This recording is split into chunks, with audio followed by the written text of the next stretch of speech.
नमस्ते। अक्सर ऐसा लगता है ना कि साइंस और धर्म, खासकर ईसाई धर्म, ये दोनों जैसे दो अलग-अलग दुनियाएं हैं, एक दूसरे के खिलाफ। मतलब ये सोच बहुत आम है कि जहां विश्वास है वहां तर्क नहीं हो सकता। तो चलिए आज इसी बात की तह तक जाते हैं, देखते हैं कि इस कहानी में सच्चाई आखिर है कितनी। तो सवाल एकदम सीधा सा है, क्या बाइबल और साइंस सच में दुश्मन हैं? क्या ऐसा है कि अगर आप एक को मानते हैं तो दूसरे को नकारना ही पड़ेगा? बस यही गुत्थी है जिसे आज हम सुलझाने की कोशिश करेंगे। और इस मौजू में गहराई से उतरने के लिए चलिए इतिहास के सबसे फेमस केस से शुरू करते हैं, गैलीलियो। उनका नाम अक्सर साइंस और धर्म के बीच की लड़ाई के सबसे बड़े सबूत के तौर पर लिया जाता है। ये कहानी तो हम सबने सुनी ही है ना, कि कैसे महान साइंटिस्ट गैलीलियो को चर्च ने सजा दे दी। और क्यों? सिर्फ इसलिए क्योंकि उन्होंने कहा था कि धरती सूरज के चारों ओर घूमती है। और इसी कहानी को बार बार ये साबित करने के लिए इस्तेमाल किया जाता है कि देखो, धर्म तो हमेशा से ही साइंस की तरक्की के रास्ते में रोड़ा रहा है। पर क्या यही पूरी सच्चाई है? लेकिन यही कहानी में एक मजेदार मोड़ आता है। ये शब्द खुद गैलीलियो के हैं। वो खुद एक बहुत धार्मिक इंसान थे। उनका मानना था कि भगवान ने हमें दो किताबें दी हैं, एक बाइबल और दूसरी ये कुदरत। उनके लिए साइंस करना कुदरत की किताब को पढ़ने जैसा था। ये तो उस आम कहानी से बिल्कुल अलग ही तस्वीर दिखाता है। तो फिर असल में हुआ क्या था? देखिए, सच्चाई यह है कि मामला साइंस वर्सेस फेथ का था ही नहीं। ये तो उस वक्त की पॉलिटिक्स, पर्सनल दुश्मनी और इस बात पर झगड़े का एक कॉम्प्लेक्स मिक्सचर था कि भाई बाइबल को इंटरप्रेट करने का हक है किसके पास। लड़ाई साइंस के फैक्ट्स पर उतनी नहीं थी जितनी इस बात पर थी कि उन फैक्ट्स का मतलब कौन बताएगा। और गैलीलियो अकेले नहीं थे। चलिए अब देखते हैं कि ये कैसे एक बड़े पैटर्न का हिस्सा है। साइंस की हिस्ट्री में ऐसे कई बड़े नाम हैं जिनके लिए विश्वास और विज्ञान एक ही सिक्के के दो पहलू थे। मिसाल के तौर पे जॉर्जस लेमेत्रे को ले लीजिए। वो एक कैथोलिक पादरी थे और एक कमाल के एस्ट्रोनॉमर भी। और जानते हैं, ये वही थे जिन्होंने सबसे पहले ये आइडिया दिया कि ये ब्रह्मांड एक सिंगल पॉइंट से फैलना शुरू हुआ।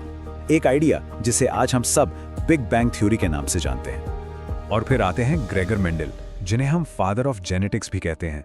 जरा सोचिए, एक पादरी जो अपने मठ के बगीचे में शांति से मटर के पौधों पर एक्सपेरिमेंट करते करते कुदरत के सबसे गहरे राजों में से एक को खोल रहा था। उनकी साइंटिफिक खोज असल में उनके धार्मिक जीवन का ही एक हिस्सा थी। और हाँ, सर आइजैक न्यूटन को भला कौन भूल सकता है? शायद साइंस की हिस्ट्री के सबसे प्रभावशाली शख्सियत। हम उन्हें लॉ ऑफ ग्रेविटी के लिए जानते हैं, लेकिन यह जानकर शायद हैरानी हो कि उन्होंने धर्म और थियोलॉजी पर साइंस से कहीं ज्यादा लिखा था।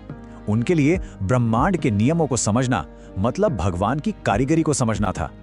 और यह सिर्फ कोई पुरानी बात नहीं है, यह सिलसिला आज भी जारी है। फ्रांसिस कॉलिंस एक बहुत बड़े जेनेटिसिस्ट, जिन्होंने ह्यूमन जीनोम को मैप करने वाले ऐतिहासिक प्रोजेक्ट को लीड किया, वो भी एक पक्के ईसाई हैं। वो इस बात का एक जबरदस्त मॉडर्न एग्जाम्पल हैं कि साइंस और विश्वास एक साथ चल सकते हैं।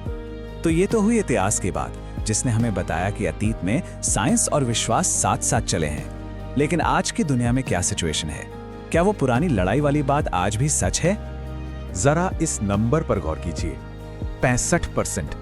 ये थोड़ा चौंका सकता है। पता है ये क्या है? 20वीं सदी के दौरान जितने भी नोबेल प्राइज विनर थे, उनमें से 65% से ज्यादा ने खुद को ईसाई बताया। सोचिए, ये साइंस, मेडिसिन और इकोनॉमिक्स के सबसे तेज दिमाग है दुनिया के।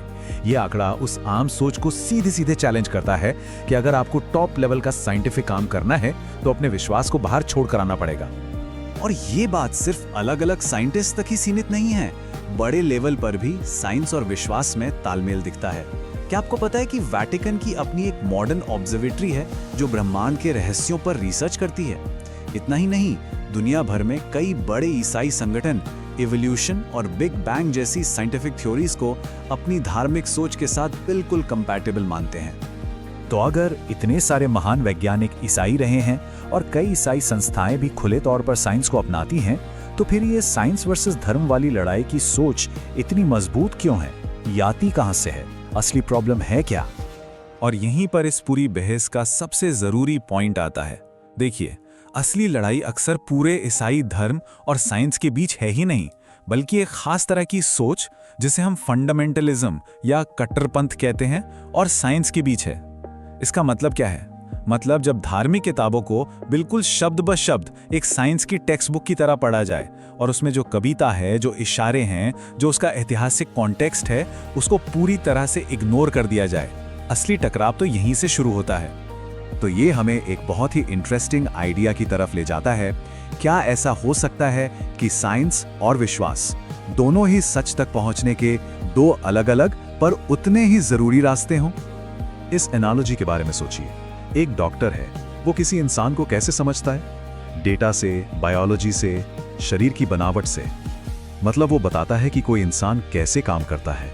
दूसरी तरफ एक आर्टिस्ट है, वो उसी इंसान को उसकी भावनाओं, उसके कैरेक्टर, उसकी खूबसूरती से समझता है। वो ये खोजता है कि उसके होने का क्यों और मतलब क्या है। तो क्या इनमें से एक सही है और दूसरा गलत? नहीं ना, वो दोनों बस एक ही सच्चाई के अलग-अलग लेकिन उतने ही जरूरी पहलुओं को देख रहे हैं। शायद साइंस और विश्वास भी कुछ ऐसे ही हैं। एक कैसे का जवाब देता है तो दूसरा क्यों का। तो इस पूरी बातचीत का निचोड़ ये है, ईसाई विश्वास अपने आप में एंटी साइंस नहीं है, बल्कि जैसा कि हमने देखा, इसका तो साइंस को आगे बढ़ाने का एक शानदार इतिहास रहा है। प्रॉब्लम तब आती है जब कुछ छोटी शाब्दिक व्याख्याओं को पूरे विश्वास का चेहरा मान लिया जाता है। तो हम आपको इसी सवाल के साथ छोड़े जाते हैं कि क्या सच तक पहुंचने का कोई एक ही सीधा रास्ता है, या फिर हकीकत इतनी बड़ी और गहरी है कि उसे पूरी तरह समझने के लिए हमें साइंस के टेलीस्कोप और विश्वास के आईने दोनों की जरूरत है। सोचिएगा जरूर।